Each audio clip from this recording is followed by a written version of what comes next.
Congratulations to Vanderbilt. Obviously, very hard-fought game, and credit to them. They scored some good goals, and obviously, gave us all we could handle. And so, all the best to them moving forward. Um, Gutted for our players, as we just talked about as a team. There's a little bit of disbelief going on within our team right now, and this is the thing about the NCAA tournament. It's final.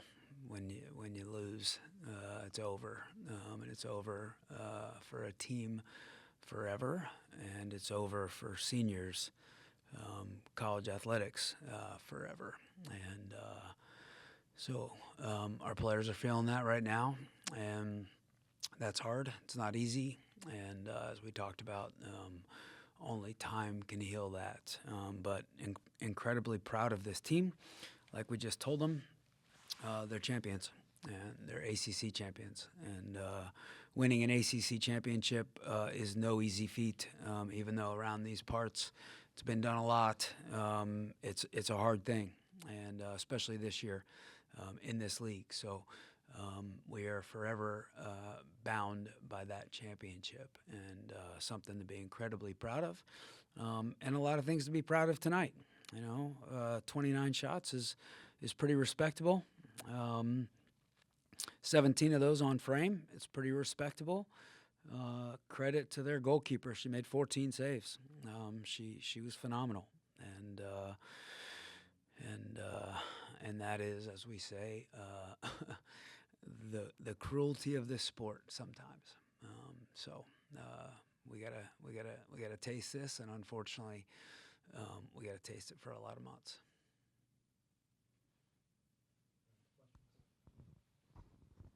Speaking of Sarah, their goalkeeper, just how good was she, and how difficult is it when you do have 29 shots and you're peppering them with good opportunities, but it just doesn't happen?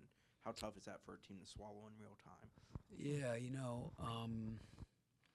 despite how good a goalkeeper is, still belief is that it's still going to happen. And obviously it did happen. It happened early, and then it happened right before halftime. And even second half, shots were 15-2 in the second half, and they scored with whatever it was, 12-ish left.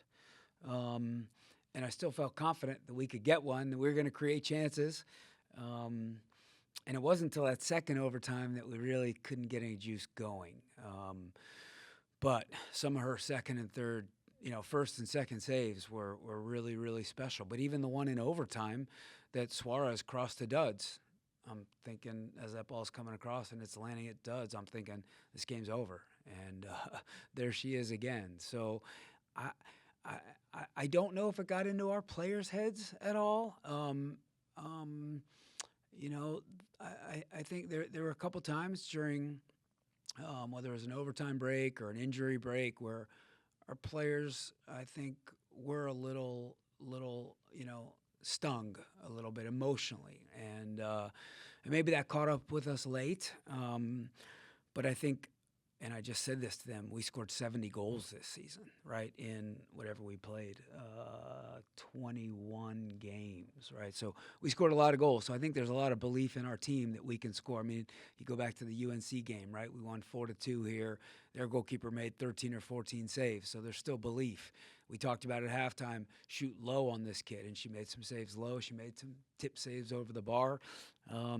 She was just in his zone. And probably the scariest thing about a goalkeeper like that is you then go and you get into a penalty shootout, right? And you could see she's, dancing around in there, and, she's probably feeling pretty good, even though she gave up 3 goals. She knows she made a lot of saves.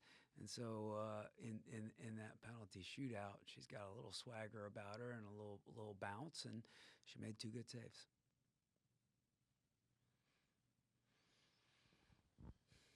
Coach, the first half was kind of back and forth. They even had a little bit more possession than you had in the first half.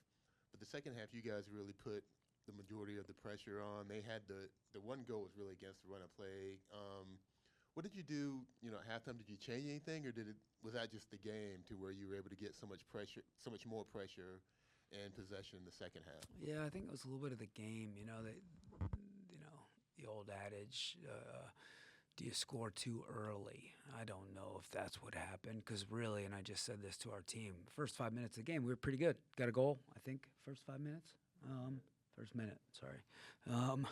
And we were still all over them. Could have gotten the second one, right? Third one, Sarah made some good saves. And then they got a little possession, but they scored like in the 8th or 9th or 10th minute, right? And then bang, got another one right after that. And I think we let them have the ball. Our pressure wasn't as good as it normally is. We were allowing them a lot of those entry balls into their center forwards, and their hold-up play was obviously really good. And then they were playing off of that. I thought the second half, Mimi and Cam and Gilly did a really good job of winning those entry balls, which then impacted their ability to keep the ball and then build, and therefore they couldn't really build sustained possession. And then just in general, we are at our best when we are a higher energy team. And we scored, and they cut the ball a little bit. Their forwards were in the first half. Their forwards were holding the ball up a little bit, and they got a goal. And then, we were fouling a little bit, and we were frustrated. We were kind of giving the ref a hard time. We got into the stuff we don't need to be doing, and we didn't defend the free kick well. But then we kept plugging away, right? And then obviously got the tying goal. And then at halftime, no, it was just we showed some clips like we always do. We just we got to be on the front foot in everything we do. Our pressure, winning first and second balls, competing for entry balls, and then movement off the ball, changing the point, just playing Florida State soccer. And kind of back to your question, Chris. I mean, there's 25 minutes left, and we're on them. Then there's 20 left. We're on them. 15 left. Still feeling like it's going to come. And then there's the, oh, whoa moment where there's 12 minutes left and now we're down 3-2. And honestly, I wasn't that, and this is not arrogance, I was still confident and comfortable with our team because we have a good team. And like I said, we've scored 70 goals. And we got it back. And then when we got that goal back, we still had, I think, what did we have left? This says 9 minutes. 9 minutes left. I can't see. I thought we were going to win the game in regulation,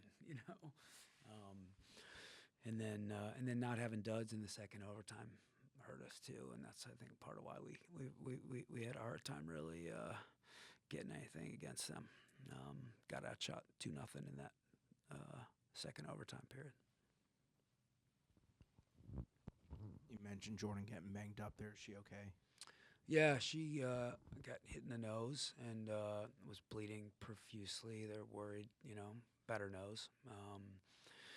And she wanted to go back in, but understandably, it's our job to protect our players. And our doctors didn't want to put her at risk like that, especially the way that kid plays. She's an animal, so we held her out, and we talked about whether or not she was going to take a penalty.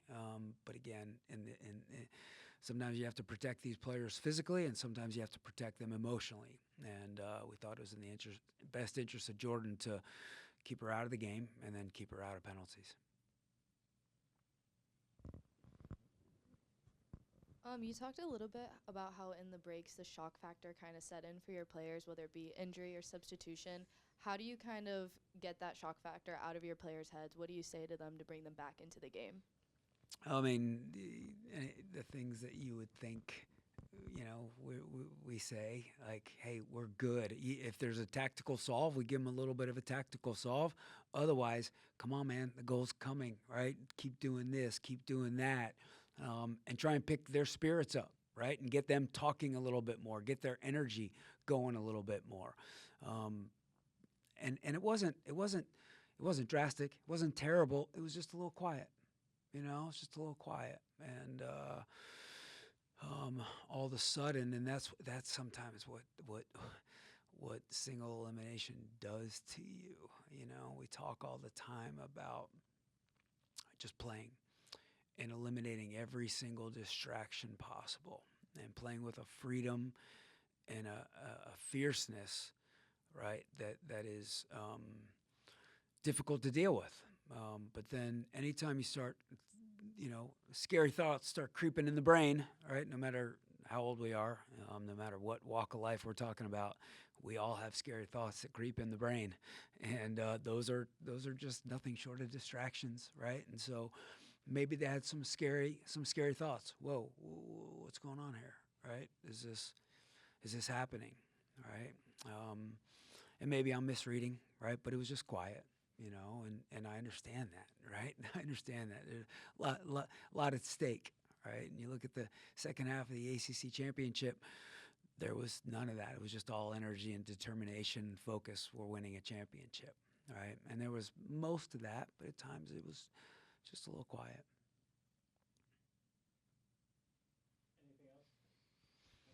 One more. Coach, in the first half, it seemed like number 15, Sydney Watts, she was doing really good holding the ball up and causing you problems as far as, initiating their offense.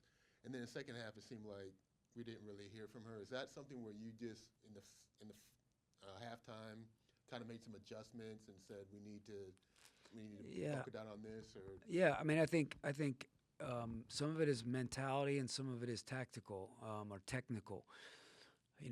We were allowing them to post up on us in the first half. And Watts wasn't the only one. At times, Eggleston was doing the same, right? Even Dureski on her goal, right? Kind of received the ball back to pressure, spun inside and shot.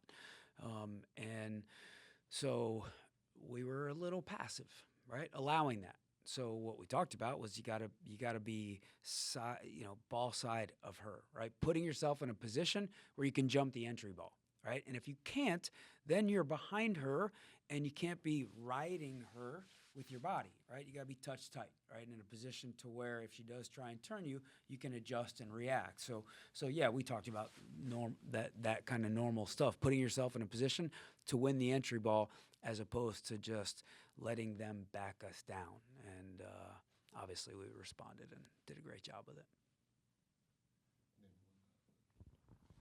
Coach, can you talk a little bit about the program and where you're going to go from here? I mean, you've got a roster that's loaded with talent, obviously, and then you've got a recruiting class with a ton of 5-stars and everything coming in.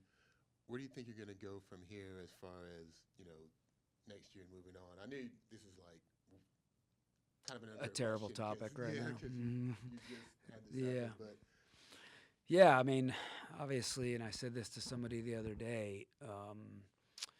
2.5 years ago when we got here, my metaphor or analogy, I don't know which is the proper word there, was treadmill, right? And the Florida State soccer treadmill, people were wondering, is the treadmill going to move, right, post Mark Krikorian, or is it not? And we won that fall, and then we won last fall, and we still won this fall, right? Obviously, we fell short of this national championship College Cup goal.